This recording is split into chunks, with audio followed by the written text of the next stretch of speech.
nakapagtala ng bagong record bilang pinakamahal na obra na naibenta sa isang auction ang painting na pinamagatang The Scream.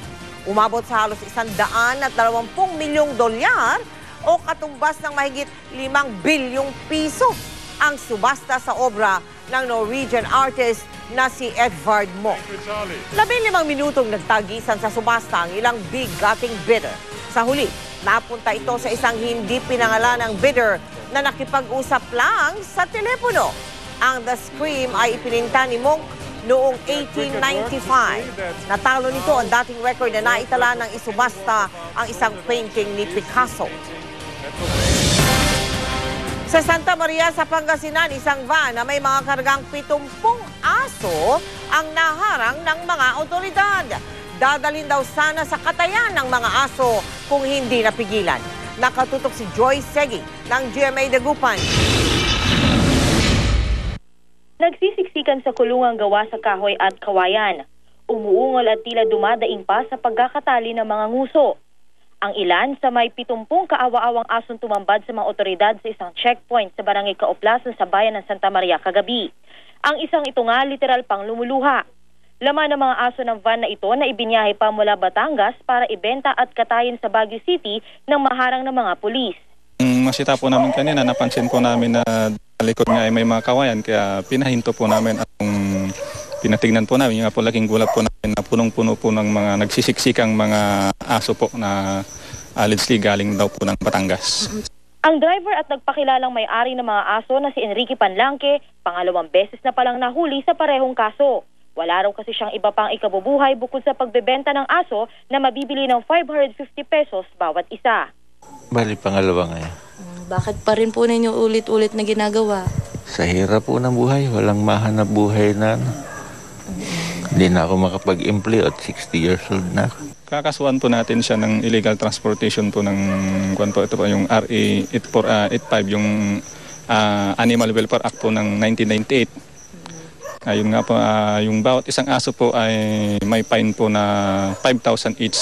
Nakipag-ugnayan na mga otoridad sa isang animal welfare group para i-turn over ang mga nasagip na aso. Mula sa Pangasinan, Joy Segi, nakatutok 24 oras.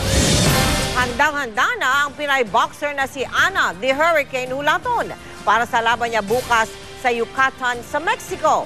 Tiwala si Hulaton na mananalo siya kontra sa Mexicanang si Yolanda La Negra Segura.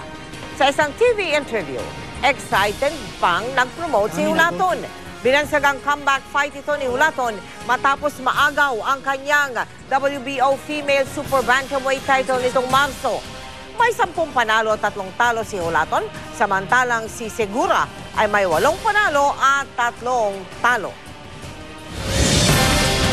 Yan, nag-over the bakod na at nanumpa na sa partido ni dating Pangulong Joseph Estrada ang puwersa ng masang Pilipino, sina dating Senador Miguel Zubiri at Manila Vice Mayor Isko Moreno. Senyales ba ito na tuloy na ang tambalang Erap Moreno sa eleksyon sa Maynila sa susunod na taon? Nakatutok si Sandra Aguinaldo.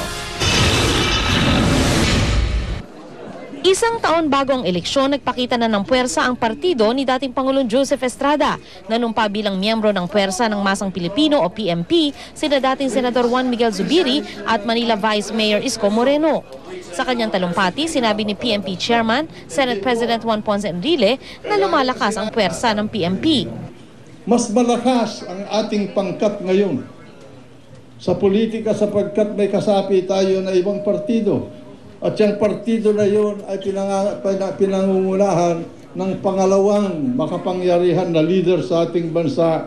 Kung walang iba, ang Vice-Presidente ng Pilipinas, ang dating Mayor ng Makati, Jed Jomar Binay.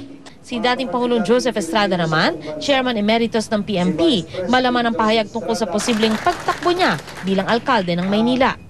Umasa kayo? Kayong dalawa ni Isko ay hindi magkakahiwalay. Kung sakaling hindi.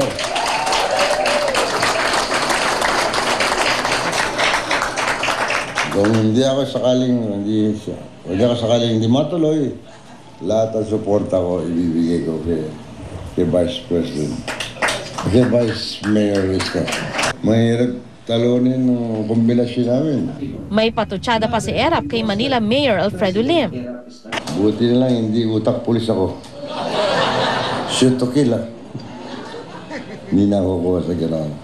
Kailangan siguro Manila magkaroon na talagang yung parang maayos na lang, complete urban renewal. Sinubukan namin kunan ng pahayag si Lim pero tumanggi itong magkomento. Sa kanyang speech, pinuntarya rin ni Erap si dating Pangulong Gloria Arroyo. Libre ako ngayon, sasalita ako dito. Tapos naawa po ako sa kanya dahil wala yatang naawa sa kanya.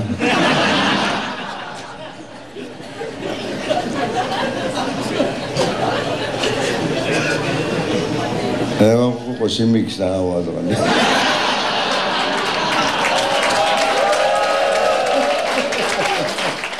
Matapos ito, nagsalita naman si Zubiri na dating kapartido ni Arroyo. Mensahe niya kay Erap. President, ako po'y humingi sa iyo ng dispensa at paumanhin. Ngayon, mahal na Pangulo, hindi kita iiwanan sa paghahanap ng solusyon para mawala ang kahirapan. Pinagtanggol naman ang liderato ng PNP si Zubiri sa pagtutol ni PDP Laban President Senador Coco Pimentel. Naniniwala raw silang hindi sangkot sa pandaraya ang nag-resign na senador. Well, this is an internal matter. This is an affair of the Persa na Masang Pilipino. This is not an affair of PDP Laban where he is the president. Ano pwedeng magawa ng leadership para mag-ayos sila? Well, siguro kakausapin naman yung dalawa, si Senator Pimentel at si Senator Zubiri. We need to solidify the Mindanao bloc. Well, we welcome him. He's an able politician and senator. When he was working with me in the Senate, he did a very good job. Gagawa raw ng paraan ng partido para mapagkasundo sina Pimentel at Zubiri lalo't nagbuo na ng koalisyon ang PNP at PDP Laban, ang United Nationalist Alliance o UNA. Nagpahayag din si Zubiri na kagustuhang makipagkasundo sa senador. Pero si Pimentel, tila masama ang loob. I know that the ultimate objective is for him to join the UNA senatorial ticket. I am disappointed that his plan is being facilitated by our coalition partner. I have already anyway made my objection. The ball is in their court. Naniniwala naman si Vice President Jejomar Binay, chairman ng PDP Laban, maaayos ang gusot sa pagitan ni Zubiri at Pimentel. I suppose both of them are team players. So, kailangan magsama sila. At the end of the day, kung ano yung desisyon ng liderato, dapat sundin nila. Sandra Aguinaldo, Nakatutok, 24 Oras. Si Mel Tiangco, ang inyong kapusong totoo. Para sa maraming libangan at pampalipas oras lang ang social networking sites gaya ng Facebook. Pero para sa mag-asawang sina Albert at Emily, ito ang kanilang paraan para makahanap ng tulong para madugtungan ang buhay ng kanilang unang anak na si Angelica. Pasintabi po dahil maselan po ang inyong matutunghayan. Ito ang larawan ni Angelica na kumalat sa Facebook. Isang sanggol na ipinanganak na nakalabas ang bituka. Hanggang sa umabot po yung unang upload ko, umabot po siya ng 2,300 plus yung share niya. Tapos umabot siya ng 1,800 yung like niya. Tapos yung comment niya 800 plus. Tuloy-tuloy pa rin po ako sa pag-share ng photo niya. Hindi po ako nananawa na kasi po gusto ko rin pong mabuhay yung anak ko. Gastroschisis. Ito ang congenital disorder na dumapo kay Angelica. Sa kondisyong ito, hindi nag-develop ang kanyang tiyan habang nasa sinapupunan pa lang, kaya pinanganak siyang nakalabas ang bituka. Contributed by a lot of factors. Isa, pwede sa pagbubuntis ng nanay, pwede nagsisigarilyo siya, or hindi healthy yung lifestyle niya, or wala siyang prenatal care during sa pagbubuntis niya. Hindi mailarawan ang sakit na nararamdaman ng mag-asawa, lalo pat hindi nila makargaman lang ang kanilang anak. Yung pagkalabas po kasi, hindi ko po nayakap yung anak ko eh. Hindi ko pa po siya nabubuhat. Nahawakan ko lang po siya. Minsan nga po hindi ako dumadalaw po sa ICU kasi ano po kasi ako, syempre mapayat po, tapos marami po siyang mga turok-turok. Sa ngayon ay pansamantalang nakabalot sa silo bag ang bituka ni Angelica. Kailangan munang humupa ang pamamagang dulot ng impeksyon bago siya isailalim sa operasyon. Kaka-opera lang yun yung Sabado, kakalagay ng bag, tinahido sa gilid sa abdomen. Maganda yung response ng baby. Minomonitor na lang natin siya para hindi mag-tuloy-tuloy to sepsis. In a few days, usually 7 to 10 days after ng first stage ng operation, isasara na natin yung abdomen. Malaking halaga ang kakailanganin para sa operasyon ni Angelica. At sa 300 piso kada araw na kinikita ni Albert sa pamamasada, kahit pambili ng gamot, hindi nila kaya. Ako'y kumakatok sa inyo mga damdamin. Nangihingi po ako ng tulong para madoktoran po ang buhay ng aking anak na si Angelica Toribio.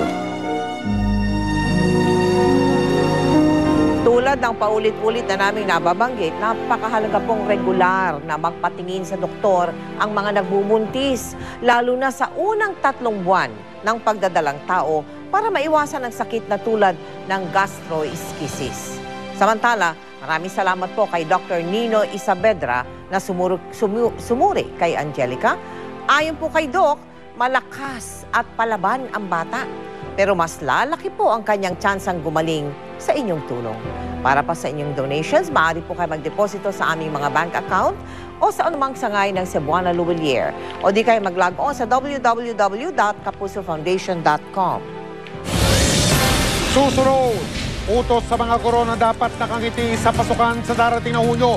Biro lang para sa DepEd pero dapat daw seryosohin ayon sa ilang mga magulang. Ang dugong Pilipinang si Jessica Sanchez muling pinahanga ang mga hurado ng American Idol. Mapapanood ninyo sa pagpapatuloy ng 24 oras. 12